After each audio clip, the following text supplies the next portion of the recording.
বিধানসভার সই বিতর্কে অভিষেক বন্দ্যোপাধ্যায়কে শনিবারই নোটিশ ধরিয়েছে সিআইডি। আজকে তাকে ভবানী ভবনে ডেকে পাঠানো হয়েছে। আর সেই ঘটনাতে এবার স্পেশাল ইনভেস্টিগেশন টিম সিআইডি গঠন করেছে।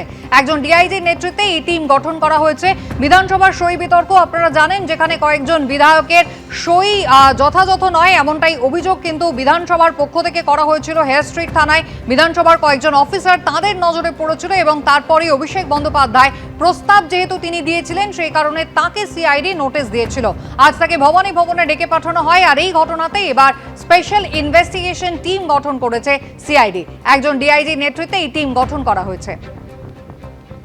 শোভনদেব চট্টোপাধ্যায়কে বিরোধী দলনেতা করার প্রস্তাব দিয়ে একটি যে প্রস্তাব পাঠানো হয়েছিল বিধানসভায়, সেখানে বিধায়করা যারা তৃণমূল কংগ্রেসের সই করেছিলেন তাদের মধ্যে বেশ কয়েকজনের সই যথাযথ নয় এমনটাই বিধানসভার অফিসাররা জানিয়েছিলেন। হেয়ার স্ট্রিট থানায় এ নিয়ে অভিযোগ দায়ের হয়েছিল। এরপর একের পর এক বিধায়কের বাড়িতে গিয়েছিলেন সিআইডি অফিসাররা, যেখানে হ্যান্ডরাইটিং এক্সপার্টকে নিয়ে তারা পৌঁছে গিয়েছিলেন কয়েকজন বিধায়কের বাড়িতে, যার মধ্যে নয়না বন্দ্যোপাধ্যায়, বাহারুল ইসলাম এবং বোলপুরের তৃণমূল বিধায়ক চন্দ্রনাথ সিনহা রয়েছেন।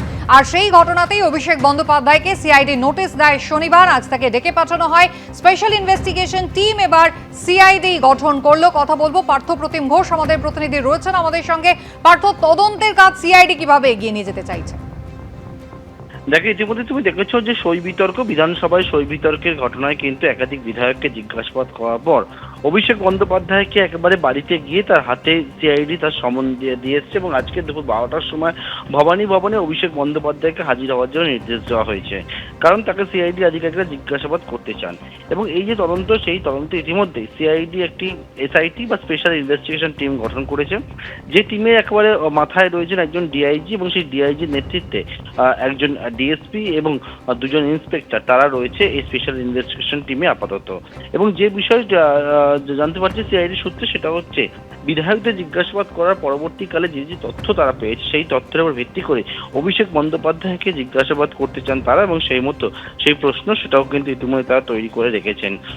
আজকে দুপুর 12টার সময় অভিষেক বন্দ্যোপাধ্যায়কে তলব করা হয়েছে এবং সেই তলবে এবং এই যে তদন্ত, সেই তদন্তে স্পেশাল ইনভেস্টিগেশন টিম বা এসআইটি গঠন করে সিআইডি কিন্তু তদন্তকে এগিয়ে নিয়ে যাচ্ছে বর্তমানে। ধন্যবাদ। সিআইডি ইতিমধ্যেই একজন ডিআইজির নেতৃত্বে একটি এসআইটি গঠন করেছে এবং তদন্তের কাজ তারা এই সই বিতর্কে এগিয়ে নিয়ে যেতে চাইছেন, যেখানে একজন ডিএসপি এবং দুজন ইন্সপেক্টরও থাকছেন।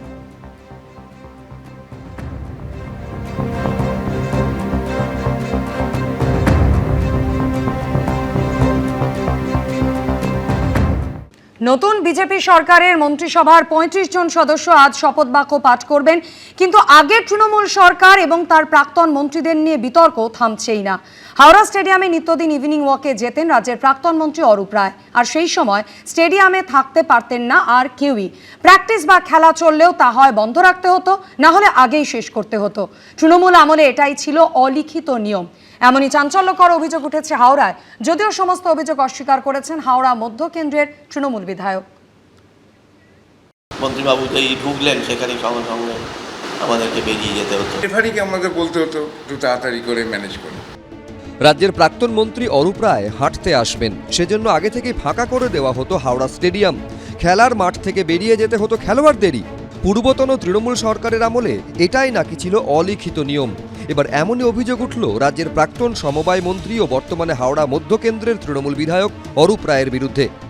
তৃণমূল বিধায়ক অরূপ রায়ের বিরুদ্ধে চাঞ্চল্যকর অভিযোগ। পূর্বতন সরকারের আমলে সরকারি স্টেডিয়াম যে হাওড়া স্টেডিয়াম, সেই হাওড়া স্টেডিয়ামে রোজ বিকেলে শরীরচর্চার জন্য রাজ্যের প্রাক্তন মন্ত্রী অরূপ রায় এই হাওড়া স্টেডিয়ামে হাঁটতেন। যে সময় তিনি এই হাওড়া স্টেডিয়ামে হাঁটতেন সেই সময় এই গোটা হাওড়া স্টেডিয়ামকে একেবারে খালি করে দেওয়া হতো। হাওড়া স্টেডিয়াম, যার পোশাকি নাম কিংবদন্তি ফুটবলার শৈলেন মান্নার নামে রয়েছে, সেখানেই উঠেছে এই মারাত্মক অভিযোগ। হাওড়া ডিস্ট্রিক্টে যখন কোনোভাবে আমরা যদি এই মাঠটা একটুখানি পেয়েছি, ধরুন 2-1 দিনের জন্য, সেইখানে তখন কি হতো, বেলা 4টের আগে আমাদের মাঠ ছেড়ে দেওয়ার কথা বলতো। তখন অরূপ রায় হাঁটবেন।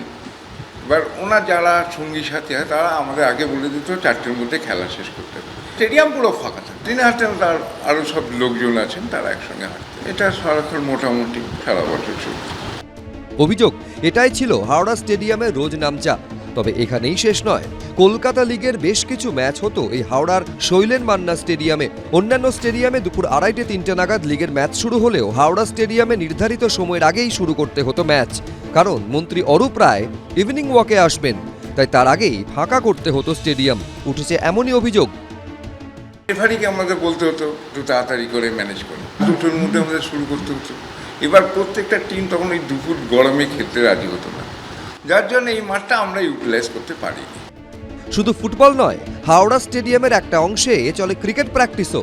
সেখানেও অভিজ্ঞতাটা একই। নিয়ে এলেই আমাদেরকে বেরিয়ে যেতে হতো। যেই হয়তো প্র্যাকটিস করতে করতে অরূপদা যেই এসে গেলেন, মন্ত্রীবাবু যেই ঢুকলেন, সেখানেই সঙ্গে সঙ্গে আমাদেরকে বেরিয়ে যেতে হতো। এটা মানে অলিখিতই একটা ছিল, বলাই ছিল যে তোমরা তার আগে যত খুশি প্র্যাকটিস করে নাও, কিন্তু নিয়ে এলে বেরিয়ে চলে আসতাম। যদিও রাজ্যের প্রাক্তন সমবায় মন্ত্রী অরূপ রায়ের দাবি, তার বিরুদ্ধে ওঠা সব অভিযোগ মিথ্যে। না, এটা ঠিক নয়। যেদিন মাঠে খেলা থাকতো সেদিন হেলিপ্যাডে মাঠে হাঁটতাম। এই কথাগুলো ঠিক নয়, একদম ঠিক নয়, মিথ্যে কথা। হাঁটার সময় কি আপনার স্টেডিয়ামের সমস্ত গেট বন্ধ করে দেওয়া হতো? না, হাঁটার সময় না, কোনো বাজে কথা। সিনিয়র সিটিজেন হাঁটতো তো, অনেকে হাঁটতো, বাইরের লোকেরা হাঁটতো, খেলাধুলো ক্রিকেট খেলতো ছেলেরা। এটা বাজে কথা, অতিরঞ্জিত। আমি একা কখনই হাঁটতাম না। রাজ্যে তৃণমূলের ভরাডুবির মধ্যেও হাওড়া মধ্য আসন থেকে 16,000-এর বেশি আসনে জিতেছেন তৃণমূল প্রার্থী অরূপ রায়। স্থানীয় বাসিন্দাদের দাবি, ভোটে জিতলেও সরকার চলে যাওয়ার পর থেকে আর হাওড়া স্টেডিয়ামে হাঁটতে আসছেন না অরূপ রায়। সৌমিত্র রায়, এবিপি আনন্দ। রাজ্যে তৃণমূল জমানা শেষ হতেই সামনে আসছে একের পর এক অভিযোগ। পরপর গ্রেফতার হচ্ছেন তৃণমূলের কাউন্সিলররা। শুধুমাত্র শেষ 3 দিনেই গ্রেফতার হয়েছেন 5 জনের বেশি কাউন্সিলর। 1 মাসও হয়নি রাজ্যে ক্ষমতা থেকে সরে গেছে তৃণমূল, এর মধ্যেই একের পর এক অভিযোগে গ্রেফতার হচ্ছেন একাধিক কাউন্সিলর। শুধুমাত্র শেষ 3 দিনেই গ্রেফতার হয়েছেন 5 জনের বেশি কাউন্সিলর, যাদের মধ্যে একজন হলেন দক্ষিণ দমদম পুরসভার 11 নম্বর ওয়ার্ডের তৃণমূল কাউন্সিলর মৃন্ময় দাস। ধৃত তৃণমূল নেতা জল বিভাগের পুর পারিষদও। তোলাবাজি, হুমকি, মারধর, জায়গা দখল সহ একাধিক অভিযোগে তাকে গ্রেফতার করেছে পুলিশ। পাশাপাশি বিধাননগর পুরসভার 40 নম্বর ওয়ার্ডের তৃণমূল কাউন্সিলর তুলসী সিনহা রায়ের স্বামী ভাস্কর সিনহা রায়কে গ্রেফতার করেছে পুলিশ। শনিবার সল্টলেক থেকে বিধাননগর উত্তর থানার পুলিশ তাকে গ্রেফতার করে। ধৃতের বিরুদ্ধে তোলাবাজি, মারধর, বাড়ি দখলের মতো অভিযোগ রয়েছে। অন্যদিকে পশ্চিম মেদিনীপুর পুরসভার 19 নম্বর ওয়ার্ডের তৃণমূল কাউন্সিলর বিশ্বনাথ পাণ্ডবকে গ্রেফতার করেছে পুলিশ। পুলিশের হাতে গ্রেফতার হয়েছেন তার ছেলে ও ভাইপো। পুলিশ সূত্রে দাবি, স্থানীয় এক ব্যক্তিকে মারধরের অভিযোগে রবিবার তাদের পাকড়াও করা হয়েছে। সময় খারাপ, হেরে গেলাম, বাড়িতে বসে মারলো, আমাদের এগেনস্টে কেস। আমি কোনো অন্যায়ের সঙ্গে কোনোদিন থাকি। ইতিমধ্যেই উত্তর 24 পরগনার ভাটপাড়া পুরসভার সব কাউন্সিলর ইস্তফা দিয়েছেন। এবার তাদের মধ্যে একজনকে গ্রেফতার করল পুলিশ। ধৃতের নাম মনোজ পাণ্ডে। 2024 সালে তিনি 17 নম্বর ওয়ার্ডের তৃণমূল কাউন্সিলর থাকাকালীন পুলিশের ওপর হামলার অভিযোগ উঠেছিল। সেই ঘটনায় তাকে গ্রেফতার করা হয়েছে। শুধু কাউন্সিলররা নন, নদিয়ার নাকাশিপাড়ায় তৃণমূল পরিচালিত ধনঞ্জয়পুর গ্রাম পঞ্চায়েতের প্রধানের স্বামী জাহাঙ্গীর বিশ্বাসকে গ্রেফতার করেছে পুলিশ। পুরনো একটি মারধরের মামলায় তৃণমূল নেতাকে গ্রেফতার করেছে নাকাশিপাড়া থানা। পুলিশ আপনাকে অ্যারেস্ট করলো কেন? পুলিশ আমাকে অ্যারেস্ট করলো কেন সেটাই তো আমি জানি না। আমার তো মনে হচ্ছে ওই তৃণমূল করাটাই অপরাধ। সব মিলিয়ে ক্রমশ দীর্ঘ হচ্ছে তৃণমূল নেতা নেত্রীদের গ্রেফতারির তালিকা। জয়ন্ত পাল, আবির দত্ত, সৌমেন চক্রবর্তী, এবিপি আনন্দ। এবিপি আনন্দ, এগিয়ে থাকে, এগিয়ে রাখে।